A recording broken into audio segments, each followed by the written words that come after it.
자, 저희가 이제 지금까지 뭐 여러 사안들에 대해서 얘기를 했는데, 자, 이런 것들과 맞물려서요. 지금 주말을 맞아서 서울 광화문 등에서는 보수단체, 진보단체 각각의 대규모 집회를 열고 있습니다. 지금 화면으로 나오고 있는데 이 시각 광화문의 모습입니다. 상당히 많은 인원들이 모여서 지금 집회를 하고 있는 모습입니다. 네, 3시부터 보수단체 집회가 시작이 됐고 또 조금 전 오후 4시부터는 진보단체 집회까지 시작이 됐는데요. 노동계 집회까지 합쳐서 모두 한 10만 명 정도가 모일 거라는 예상이 있었습니다. 일대 지금 교통 혼잡이 굉장히 극심할 것 같은데 혹시라도 근처 지나실 분들 계시면 지하철을 이용하시거나 가급적이면 또 우회도로를 이용하셔야겠습니다. 지난 정권에 대한 수사가 본격화되다 보니까 이렇게 또 한 번 진영이 둘로 쪼개져서 나라가 갈리는 모습이거든요. 이 집회 모습, 김 의원님께서는 어떻게 보시는지? 근데 물론 정치 성향에 따라서 같은 뉴스도 다르게 받아들이는 경우가 많죠. 네.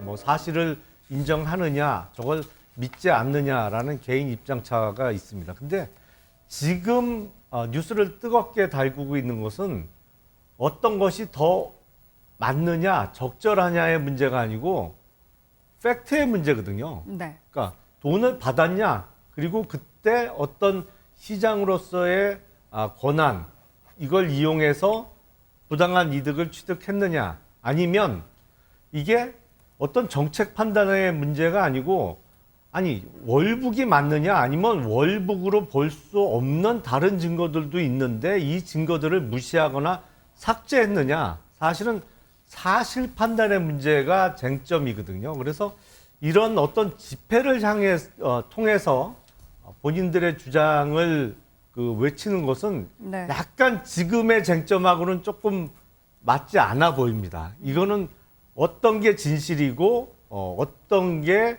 거짓이냐를 밝히는 상황에서 우리 주장이 옳다라고 거리에서 외치는 게 과연 저 집회에 참석하지 않은 국민들께 어떤 호소력이나 어떤 네.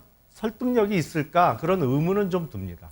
정권이 출범한 지 지금 반년밖에 되지 않았는데 한쪽에서는 퇴진 집회가 열리고 있고 한쪽에서는 또 수호 집회가 열리고 있습니다. 신경민 의원님께서는 어떻게 보세요? 이게 지금 전혀 예상하지 못한 사태의 진전이에요. 이게 올 가을을 이렇게 보낸다라는 것은 우리가 상상을 못했습니다. 3월에도 상상을 못했고 5월에도 상상을 못했고요. 네. 이렇게까지 된 것은 뭐 여야가 다 책임이 있죠. 근데 뭐 야당도 문제가 있었지만 저는 당정용의 책임이 훨씬 크다고 생각합니다. 특히 뉴욕 욕설 사건으로 드러난 그 처리 과정을 국민들이 쭉 지켜보면서 그 전에 있었던 모든 일들이 여기에 농축이 돼 있고, 야, 이거 문제가 심각하구나, 이거 해소될 가능성이 거의 없구나 라고 지금 보는 거예요. 결국 뉴욕 욕설 사건이 오늘 저 집회가 어떻게 될지 모르겠습니다만 네. 저 집회가 만약에 격렬하게 된다면은 뉴욕 욕설 사건을 저렇게 끌고 나가서 전 세계의 조롱거리로 만들고 지금 우리의 정치, 경제, 사회, 외교, 안보 문제에 대해서는 전혀 손도 대지 못하고 이렇게 지지부진하고 있는 이 정권에 대한 어떻게 보면 함성입니다. 이 함성을 심각하게 받아들여야죠. 이걸 이제 뭐 누가 뒤에 서 있느니 뭐 조작이라느니 이렇게 가면은 앞으로 이 사태는 걷잡을 수가 없습니다. 특히나 이제 오늘 진보 진영 집회에 보면 이 소위 강성 의원이라고 하죠. 민주당 철험의 소속 의원들도 뭐 참석할 거라고 하는데, 근데 대통령실에서는 이 정권 퇴진 집회에 대해서 헌정 질서를 흔드는 일로서 국가를 위해서 바람직하지 않다, 이런 입장까지 냈어요. 자, 이렇게 대통령실에서 이런 입장까지 낸 집회에 현직 의원들이 참석을 한다. 글쎄, 이 민주당 입장에서는 뭐 득과실이 좀 있긴 할 것 같긴 해요. 그러니까 저는 이런 말씀을 드리고 싶어요. 그러니까 이렇게 광장에서의 집회, 그러니까 이거 여기에 대해서 시민단체가 좌우로 진영을 나뉘어서 어떤 사안을 두고 해석여하에 따라서 우리가 지지층을 결집해야 된다, 우리가 이것을 도와줘야 된다, 해석할 수는 있어요. 그래서 나설 수 있는데 우리가 대의민주주의 체제를 우리가 하고 있는 이 와중에 그러면 우리가 국회의원들은 원내에서 이 문제를 풀으라고 뽑아주신 분들 아닙니까? 국민들이. 그런데 이분들이 원내를 박차고 나와서 이렇게 광장에 나와서 같이 함께하고 뭐 직접 선동을 한다 안 한다고는 하더라도 거기다 힘을 보태고 목소리를 더 크게 한다. 저는 그래서 이 문제를 그럼 더 확산시킨다. 저는 그러면 정치의 본령인 갈등 조정을 포기하고 광장으로 나가겠다는 건데 그러면 뭐하러 대의민주주의라고 당의 공천을 받아서 국회의원을 합니까? 그러니까 저는 이것은 매우 온당하지 않은 처사고 그 광장에서 주말에 시민들이 좀 그러니까 이렇게 물리적으로 부딪히는 거 정말 저도 바람직하지 않지만 전 조기에 진화되길 바래요. 그런데 여기에 정치권이 기름을 부어서 이걸 더 확산시켜서 정쟁으로 끌고 가서 올 연말까지 이렇게 모든 문제를 광장의 문제로 치환해 버리겠다. 법의 문제를 법의 문제로 풀지 않고 정치의 문제를 정치로 풀지 않고 광장의 문제를 광장으로 끌고 나와서 이걸 또 확산시켜내겠다. 이거는 그러면 전 정치인의 자격이 없는 거죠. 이 부분에서 분명히 선을 그어서 이것은 어떤 시민단체들의 어떤 그런 집회와 그런 시위의 자유라고 보고 여기에 대해서 정치권이 거리를 두고 분명하게 민생이라는 키워드를 집중해 줄 때 저는 그게 정치의 본령 아니겠습니까? 저는 국회의원들 특히나 정치권 인사들이 여기에 과도하게 개입하는 건 저는 정말 그건 온당한 행위가 아니라고 생각합니다. 네, 과연 윤석열 대통령은 이 문제를 어떻게 해결할 수 있을지 좀 봐야 될 것 같은데 요즘 이렇게 야권에 좀 불리한 이슈들이 그야말로 쏟아지고 있는데 윤석열 대통령의 지지율을 한번 살펴볼까요? 갤럽 조사인데요. 그다지 뚜렷한 변화는 보이지 않습니다. 지난주 대비해 긍정평가는 1%포인트 하락을 했고요. 반대로 부정평가는 2%포인트 정도 상승한 것으로 볼 수가 있습니다. 김두수 대표님, 지금 북한 이슈도 있었고 이재명 대표의 측근 수사도 있었고 또 전 정보 인사의 구속까지 있었고 지난 한 주 정말 그야말로 야권에 좀 안 좋은 이슈들이 굉장히 많았는데 윤석열 대통령의 지지율은 생각보다 오르지 않고 이에 대해서 왜 반사이익을 얻지 못할까 이런 분석들이 있습니다. 약간 미세한 조정은 있었지만 20% 후반대 또는 다른 여론조사는 30% 초반대에 머물고 있는 것은 윤석열 대통령이 하는 정치의 기본 그 형식이 여야의 협치를 통해서 국민의 민생이나 이런 것들을 어떻게든 뚫고 나가야 된다고 생각하는 게 아니라 뭔가 야당을 탄압하는 사정정국으로 가서 이 문제의 모든 것을 강대강 대결로서 정치로 풀 것을 법으로 풀고 이런 식으로 이제 나가기 때문에 국민들이 이렇게 어려운 정말 전 세계적인 어떤 이런 경제 위기가 몰아치고 금융의 지금 불안정 이런 것들이 높아지고 있는데도 불구하고 이걸 과연 헤쳐나갈 힘이 있는가 이제 이런 정도의 이제 근본적인 그 실력에 대한 의심이 있다는 점이고요.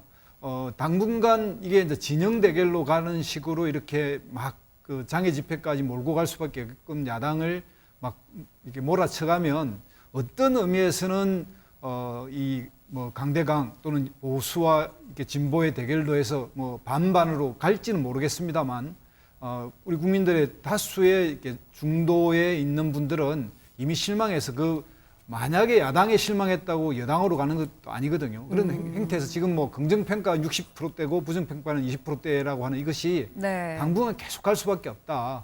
대통령이 좀 생각을 바꾸고 이게 협치를 위한 뭔가 해야 지금 현재 법으로 끌고 가고 또 사정으로 끌고 가는 이 정치가 바뀌지 이런 식으로 바뀌어서 이제는 장애 집회까지 이제 열어진 마당이라 과연 총선은 1년 반이 남았는데 어떻게 이렇게 정치를 해 나가려는지 또 올 연말에 예상되고 있는 예산안은 과연 정상적으로 통과되겠지 이런 거에 대한 모든 건 국민 피해로 돌아간다 이렇게 생각이 듭니다. 네, 김두수 대표님께서는 중도를 잡아야 한다. 지금 중도층이 많이 실망을 했다 말씀을 해주셨는데 최근에 윤석열 대통령의 발언들을 보면은 좀 진영적으로 강한 발언들을 좀 하기도 했었거든요. 주사파 발언도 좀 있었고요. 네.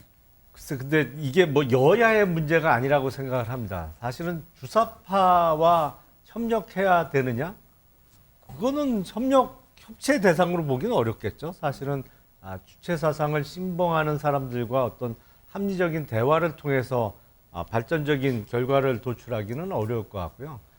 다만 이제 야당이 지금 이재명 대표를 비롯해서 과거 정부에서 있었던 일로 수사를 받고 있고 여러 가지로 안보 여건도 그렇고 여당이 어쩌면 더 높은 지지율을 보여야 되는데 왜 이렇게 대통령 지지율이 낮냐? 원인은 한 두 가지로 나눠볼 수 있을 것 같아요. 네네. 일단은 내부적 내지는 국내적 이유가 있을 거고요. 또 외부적 세계적 환경 때문일 수 있을 것 같습니다. 근데 네. 내부적인 요인을 따져보면 뭐 제일 큰 건 국민들께서 보시기에 딱히 잘한 게 없어 보이기 때문에 지지율이 낮겠죠. 인사 문제라든지 여러 가지 면에서요. 뭐 그거는 반성해야 될 점으로 보입니다. 또 하나 국내적인 요인 중에 무시 못할 점이 여소야대라는 것을 무시할 수 없을 것 같아요. 왜냐하면 정부에서 추진했던 정책, 비근한 예로 종합부동산세 완화안을 하겠다고 했어요. 네. 그 얼마 전에 경제부총리도 또 확인을 했습니다. 하지만 민주당의 반대로 결국엔 무산됐거든요. 종합부동산세 이제 고지서 과거 정권에서 나왔던 방식으로 이제 그 비슷한 금액으로 또 발부가 될 수밖에 없는 상황입니다. 그리고 세금 부담의 완화를 약속했던 지금 정부의 약속, 예를 들어서 이제 금융소득세 유보 같은 문제도 이게 될지 대단히 의문이거든요. 왜냐하면 여소야대 전국에서 민주당이 반대하니까 이게 번번이 안 되는 거예요. 그러니까 지지층의 입장에서 보기에도 아니 하고 있는 일이 없거든요. 네. 성과물이 나오질 않는 게 또 큰 이유로 들 수 있을 겁니다. 그리고 외부적인 요인 내지는 세계적인 이유로는 경제 상황이 과거 문재인 정부 때는 우리나라도 마찬가지였고 외국도 그랬습니다만 주로 돈을 막 풀어서 경기 부양을 하는 상황이었어요. 그런데 지금은 그러다 보니까 인플레이션이 세게 오고 있고 이자율을 높여서 지금 물가 뛰는 걸 잡아야 되는 상황이죠. 근데 이렇게 돈줄을 이렇게 긴축을 할 때에는 여기저기서 불만이 나올 수밖에 없거든요. 왜냐하면 아니 대출 이자 뛰고 물가 뛰는데 좋아할 사람이 얼마나 있겠어요. 이거는 세계적인 경제 상황이긴 합니다만 어쨌든 책임은 지금 집권 세력에게 돌아갈 수밖에 없거든요. 그러다 보니까 이런저런 원인이 겹쳐서 낮은 지지율을 보이고 있습니다. 근데 내부적인 원인, 적어도 인사 문제라든지 야당의 협조 없어도 할 수 있는 일은 지금보다는 훨씬 잘해내야 하겠죠. 자, 신경미 의원님, 그러면 지금 김용남 의원의 답변을 거꾸로 뒤집어서 제가 질문으로 드려볼게요. 네. 정당 지지율을 보니까요, 지금 국민의힘하고 민주당이 33% 동률입니다. 그런데 보면 국민의힘은 1%포인트가 떨어졌고 민주당은 5%포인트가 떨어졌어요. 이게 윤석열 정부 들어서 가장 큰 낙폭이라고 하는데, 자, 이렇게 윤석열 대통령의 지지율이 지지부진하는 상황에서 민주당이 반사 이익을 누리지 못하고 이렇게 더 지지율이 떨어진다. 이것도 원인이 있을 것 같아요. 일각에서는 뭐 이게 이재명 대표의 사법 리스크가 많이 반영이 된 거다, 뭐 이런 얘기도 있던데 어떻게 보세요? 아무래도 뭐 이재명 사법 리스크는 무시할 수가 없죠. 특히 이제 그런 걸 노리고 사실 민주당사 압수수색 8시간 동안 대치도 있었던 것이고요. 이건 수사 기법상으로 봤을 때는 선정적인 수사지만 정치적으로 봤을 때는 뭐 굉장히 국민들한테 어필할 수 있는 거죠.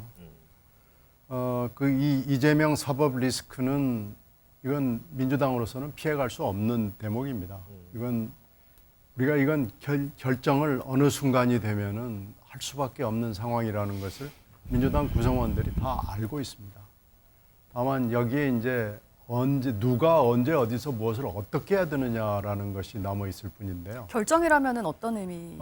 이재명과 계속 같이 가야 되는 것인지 아니면은 이재명과 어느 정도 선을 상황에서 선을 그어야 그어야 되는지. 되는 것인지 이것을 누가 해야 되는 것인지 언제 해야 되는 것인지 그건데 우리가 지금 검찰의 기소까지도 믿을 수가 있느냐라는 것이 우리 국민 정서 중에 분명히 있는데요. 기소의 혐의가 또 무엇이냐라는 것도 굉장히 중요하거든요. 그러니까 질적으로 분석을 해봐야죠. 무조건 기소가 됐다고 해서 이별해야 된다. 이렇게는 얘기를 못하는 거고요. 검찰 수사의 추이를 봐야죠. 그런데 이제 엊그제 제가 여러 번 말씀을 드리지만 민주당사 압수수색 같은 경우에는 정치적으로 매우 국민들에게 어필할 수 있는 수사의 기법이거든요. 그러니까 이 특수부 검사들이 지금 정치를 하고 있는 거고 이렇게 하지 말고 정도를 걸어달라는 거예요. 특수부 검사 선배들의 교과서적인 방법을 밟지 말고 국민들에게 설명을 할 수 있는 정도를 걸어주면은 민주당도 정도로서 대응을 할 수 있을 텐데 이게 지금 이상한 수사 기법을 이용을 하는 겁니다. 그러니까 만약에 도저히 민주당원까지도 납득할 수 없는 혐의를 입증 근거를 가지고 증인과 증거를 가지고 얘기를 한다 그러면은 민주당이 어떻게 그 팩트 앞에 거짓말을 할 수 있겠습니까? 그러나 지금 아직 애매모호한 단계가 있고요. 그 공소장에서 모든 것을 말해주겠다라는 각오로 검찰이 그러면은 하든지, 만약에 그렇게 애매모호하게 계속해서 이런 식으로 선정적 수사를 하면은 민주당이 승복할 수 없습니다.